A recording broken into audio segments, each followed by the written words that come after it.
नी arthritis या osteoarthritis कहें, ये एक ऐसा कंडीशन है जो आज 45 प्लस बहुत सारे लोगों को परेशान कर रहा है। अब नी आर्थराइटिस कोई नई चीज़ नहीं है। हमेशा से एजिंग के लक्षण जो हैं वो हमारे बॉडी के हर पार्ट में आते हैं, तो ऑब्वियसली नीज जो हैं वो भी डीजनरेशन की तरफ बढ़ते हैं जैसे जैसे हमारी एज होती है। बाल सफ़ेद होते हैं, चेहरे पे झुर्रियाँ आती हैं, नज़र कमज़ोर होती है, सुनना कम होता है। इसी तरह जो बॉडी का पार्ट है नीज़ का, जिसका काम है लोडिंग यानी हमारे वज़न को उठाना, तो जो दो हड्डियाँ नी जॉइंट बनाती हैं उनके बीच में जो कुशन रहता है मेनिस्कस की फॉर्म में,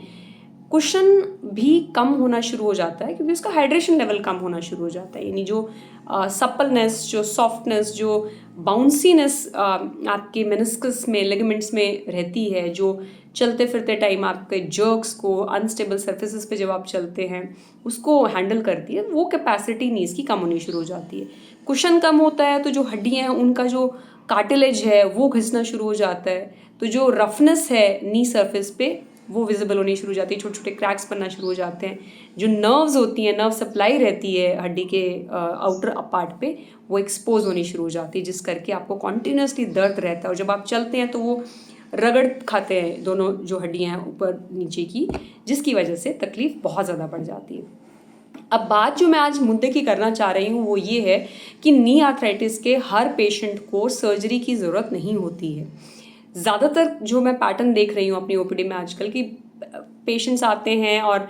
मेजॉरिटी ऑफ हॉस्पिटल्स में ऑर्थोपेडिशियंस को ज़्यादातर जहाँ दिखाते हैं, मैं सबको नहीं बोल रही हूँ, बट डेफिनेटली एक पैटर्न सा देखने को बड़ा कॉमन हो गया है कि जिसको भी घुटने की तकलीफ है उसको रिकमेंड कर दिया जाता है कि आप घुटने चेंज करवा लीजिए, सर्जरी करवा लीजिए और इस दर्द से बाहर निकलिए।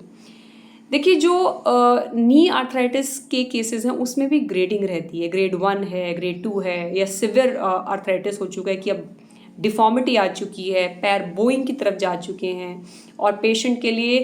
थोड़ा सा भी चलना, मतलब 10-15 कदम भी बिना दर्द के चलना इम्पॉसिबल है, तो डेफिनेटली वो एक सिवियर कंडीशन में पेशेंट पहुंच चुका है जहाँ पे क्वालिटी ऑफ लाइफ कॉम्प्रोमाइज़ हो चुकी है, पेन पेशेंट का अनबेरेबल है। तो वहाँ पे उसको सर्जरी करा के उस एरिया को रिप्लेस करके better quality of life recommended है, वो करना चाहिए उसको। लेकिन जो उसके अलावा जो पेशेंट्स अपने नेचुरल नी जॉइंट को आसपास के एरिया को स्ट्रॉन्ग करके, मसल्स को स्ट्रॉन्ग करके उस नी जॉइंट की ऑफलोडिंग करा सकते हैं, they should not rush into surgery early, because implant की भी एक लाइफ है। और ज़रूरी नहीं है कि नी इम्प्लांट कराने के बाद आप टोटली पेन फ्री और टोटली एकदम एकदम परफेक्ट लाइफ हो जाएगी, ऐसा नहीं है।